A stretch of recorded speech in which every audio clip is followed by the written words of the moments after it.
The Florence and the Machine star says she's been given the title for their new album High as Help. The Dog Days Are Over singer spilled, "I always sort of co-produced, but I didn't know you were allowed to ask for the title. I think also, when I probably needed a lot more guiding and steering, maybe not musical. But maybe just because I was a nightmare. I'd just show up hungover or not at all, or like on the wrong day crying, 'Where are you?' I'm like, 'I'm in the zoo.' That happened with Paul Epworth. I had to make some apologies." She also told Radio 1 that she's been more productive since ditching the booze. "It's interesting because I think I never knew how to come down after a tour before. So I would just go on a massive bender. And I wasn't doing that, so I just went straight back in the studio."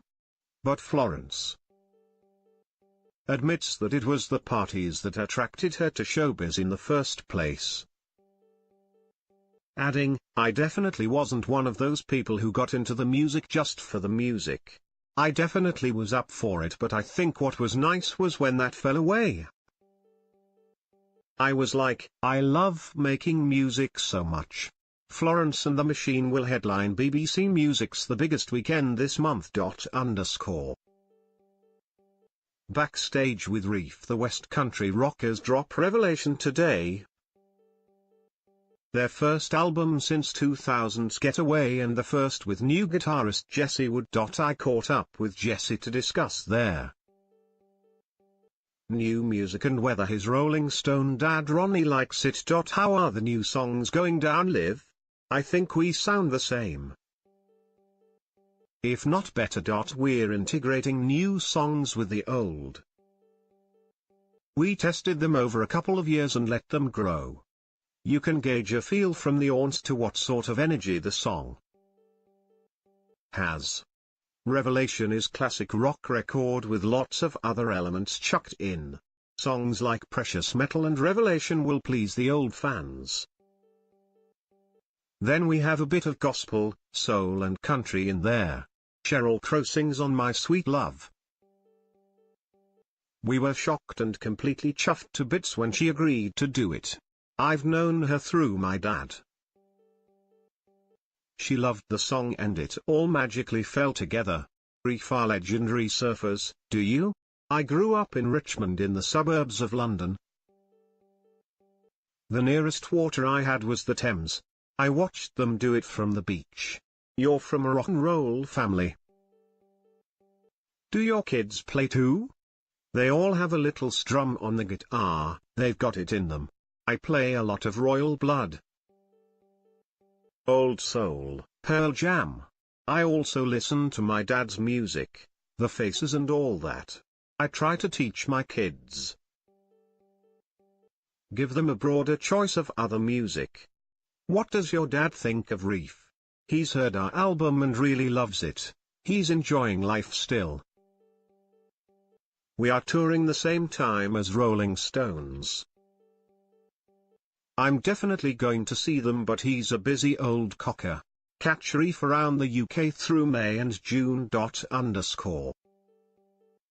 Rihanna has cut off all contact with her ex Drake after declaring his love for Riri at the MTV Awards. Fans were hoping for a reunion. However, his gushy speech turned the superstar off. The work singer admitted, waiting through that speech was probably the most uncomfortable part. I don't like too many compliments, I don't like to be put on blast.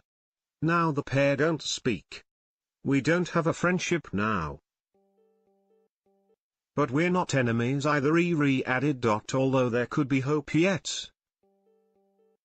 As Rihanna added, she's considering freezing eggs as she isn't ready to start a family with boyfriend Hassan Jamil just yet. Speaking to Vogue, she said, "So now that I'm 30, are there things I'm supposed to do?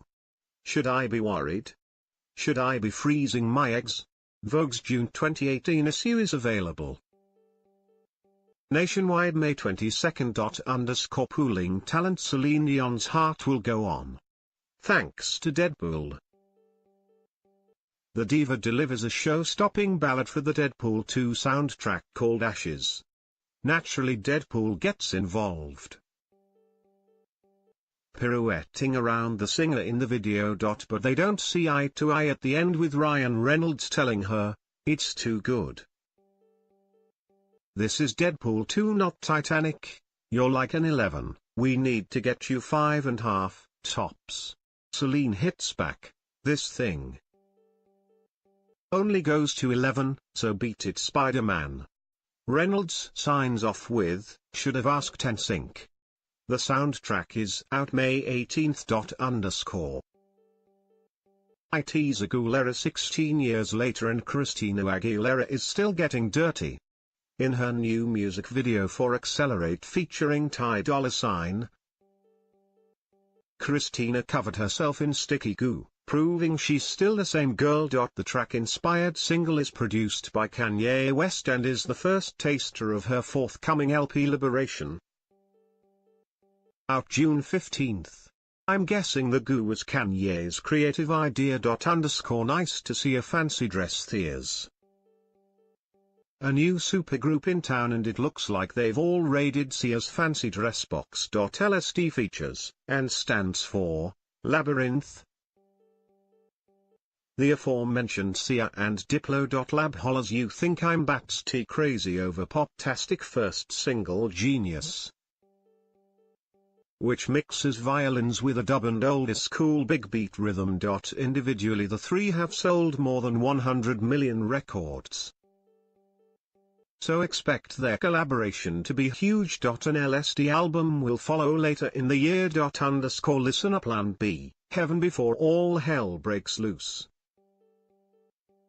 Rating, 4/5 of an inch. The 6 years since his last album,